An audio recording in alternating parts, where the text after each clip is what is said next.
Welcome to StaalX Construction and Steel Podcast. Episode 11. Can commercial construction maintain momentum in 2026? Before we start, quick shout out to StaalX. If you work with steel, rebar, wire rod, mesh, any of it, StaalX makes your life way easier. You can check real prices, get instant quotes, and order everything online without waiting on emails or chasing people down. Super simple, super fast. If you haven't tried it yet, head over to StaalX.com and make a free account. Alright, now back to the episode. Welcome to the deep dive. Today, we're trying to make sense of, well, what might be the most confusing part of the U.S. economy right now, the commercial construction sector. Right. On one hand, you're seeing these all-time high headlines everywhere, employment, project starts, you name it. But on the other hand, it's just completely riddled with warnings about its fundamental health. It's this paradox of looking great on the surface while the foundation is shaky. It really is the ultimate head-scratcher, and that's why we wanted to dig in. If you're anywhere near finance or supply chains, you have to understand this conflict. We've pulled together analysis from QBE North America, the Associated Builders and Contractors, the AGC, and we're even going to get into a really specific update on the steel market. So our mission here is pretty simple. Connect those shiny record-breaking numbers with the structural weaknesses that some analysts are saying could become a huge problem around 2026. The question for you is this: how can an industry be shattering records today while at the same time signaling that its foundation is unstable? Okay, let's start with the good news, because you have to start there. And the good news is, well, it's truly exceptional. This is a historic boom we're seeing. Absolutely. The number that really anchors this whole thing is employment. Commercial construction hit 8.3 million jobs in May of 2025. That's not just a big number. It's the highest level ever recorded. I mean, since they started collecting the data back in 1939. An all-time high. And that number tells a pretty incredible recovery story. The industry didn't just get back on its feet after '08. It completely blew past those old peaks back in 2023. And all that demand, it means good things for the workers they can find. We saw wages climb 4.2% just from June of 24 to June of 25. Which is outpacing the national average. Way outpacing it. Because firms are just desperately competing for talent. But I have to ask, if employment is at an all-time high, why is the labor shortage still the #1 headline? Are these 8.3 million people all skilled? Or is this number kind of hiding a skills gap? That is the perfect question. The high number reflects the sheer volume of projects going on, not necessarily the depth of skilled craftspeople you need for the really complex jobs. And that difference matters a lot when you look at what's actually driving the boom. Right. It's not small stuff. We're talking about three massive engines here. First, you have all this federal spending on infrastructure. The government tailwind. Exactly. Then there's huge corporate demand for things like data centers and advanced manufacturing plants. The reshoring trend. Yes, bringing industrial work back to the U.S. And it's the scale of these projects. We're talking multi-billion-dollar mega projects that's keeping these numbers so high. Construction starts have surged 21%, but that momentum is really being driven by a handful of these enormous multi-year projects that keep employment stats looking good today, no matter what's happening with smaller projects. Okay, so the foundation is unprecedented volume, great wage growth for those in the industry, and a backlog powered by government and corporate mega projects. Now, let's shift to the instability. Because the second you look away from headcount and toward the cost of materials, the whole picture just changes. It changes dramatically. Despite this boom, input prices are creating massive headaches. And the key detail is that prices rose for the 5th straight month in September. That 5-month streak is it's a killer for financial planning. The boom is real, but the cost structure underneath it is incredibly hostile to any kind of predictability. Looking at the data, input prices ticked up 0.2% in September, mostly driven by core materials, like iron and steel. And what about the year-over-year picture?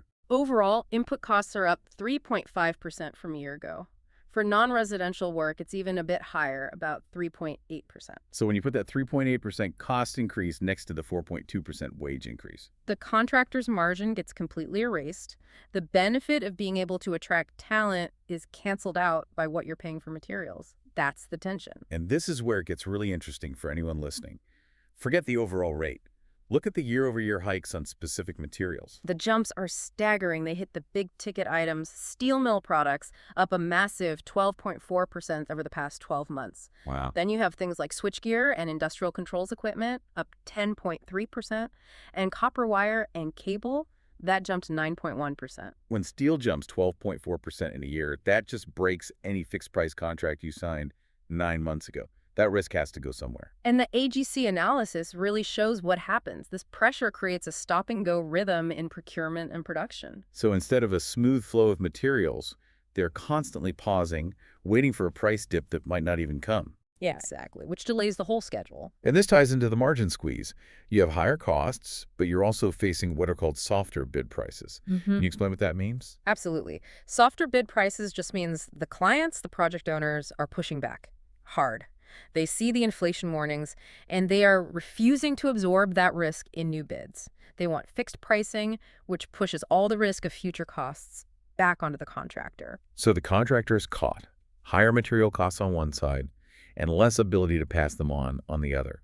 Predictability is the one thing they need, and it's the one thing they can't buy. And this instability, the cost crisis, it gets magnified when you look ahead to what QBE North America is warning about. They're focused on this 2026 cliff, and we're already seeing some worrying signs. Construction employment, which hit that record high in May, it actually dropped for 3 straight months between June and August of 2025. First time that's happened since 2012.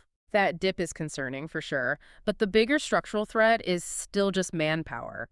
The Associated Builders and Contractors estimates the industry needs to find almost 500,000 new workers. 500,000. 499,000 additional workers in 2026 just to keep up with demand. How is that even possible when surveys show that 92% of firms are already struggling to fill the roles they have now? Well, it's a demographic time bomb and a policy squeeze happening at the same time. Demographically, more than 1 in 5 construction workers is over 55. So retirements are accelerating. They're accelerating, and you're trying to fill a bucket with holes in it. And then immigration policy shifts are tightening that labor pipeline. Foreign-born workers make up about 25.5% of the workforce. Any uncertainty there just makes the scarcity worse. And beyond labor, there's a huge trade policy risk, which brings us right back to material costs. The U.S. weighted average tariff rate is up to nearly 20% this year. It's a drastic jump. Just a year ago, in January, it was, 2 to 3%? A massive policy-driven cost increase. And it's on key items. We're talking 50% tariffs on imported steel and aluminum, 10% on imported lumber. That directly fuels the inflation we were just talking about. And then there's the big one, the federal funding cliff. Right. The programs that powered this whole boom, the CGPS Act, the Infrastructure Act, they're set to be fully allocated by late 2026. That late 2026 date is so critical. Those programs were a guaranteed pipeline of work. When that money's gone, the industry has to rely completely on private demand. And to make it worse, the administration has also frozen tens of billions in Inflation Reduction Act grants. So the spigot is turning off. Pretty much. The wave of projects that's keeping the boom alive right now looks like it's going to slow down and slow down dramatically. Okay, it's easy to get focused on the doom and gloom of the 2026 cliff, but we have to balance that with the opportunities that are still incredibly powerful. Of course. If the government-funded boom slows down, what keeps things moving? Well, the answer is private sector demand, especially for data centers. The growth of AI and cloud computing is it's insatiable. The energy demand alone is staggering. It is. The Electric Power Research Institute projects data centers will go from using 4% of U.S. electricity today to maybe as much as 9% by 2030. So to meet that power demand, you have to physically build the capacity. You have to build constantly. And the BLS forecasts back this up. They see 5.9% employment growth in non-residential building over the next decade, and a huge chunk of that is data centers. And it goes beyond just data centers, right? Oh, absolutely. The renewable energy transition is another huge, sustained pipeline of work. We expect to see generation capacity nearly triple between 2023 and 2033. Plus, you have the whole green building movement, which is projected to nearly double by 2030. It's not just a nice-to-have anymore, it's an economic imperative.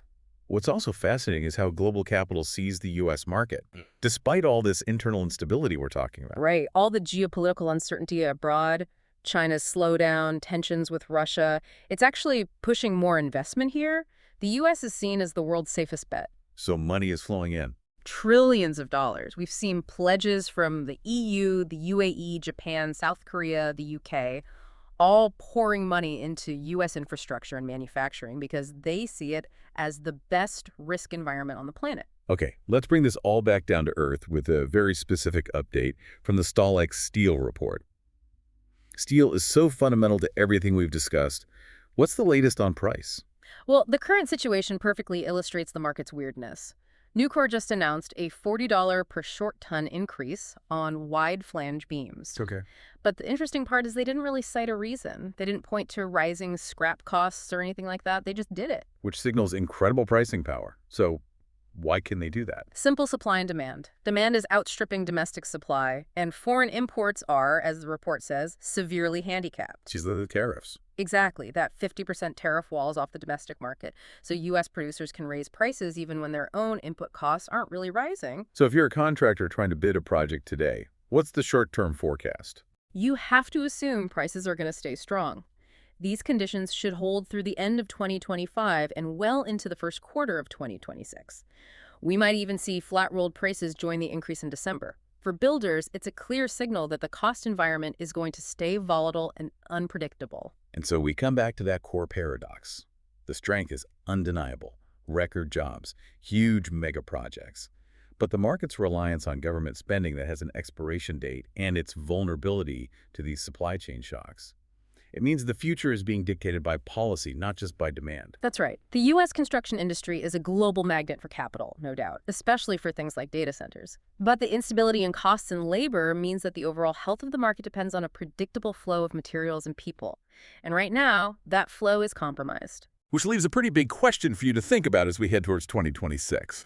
If global capital sees the U.S. as the world's safest place for trillions in investment, how much volatility in costs and labor and policy can that capital take before it starts looking for stability somewhere else? It feels like a race between this unprecedented growth and an escalating level of risk. And that finish line, the 2026 spending cliff, is getting closer every day. Thank you for listening. Explore more at www.staalx.com.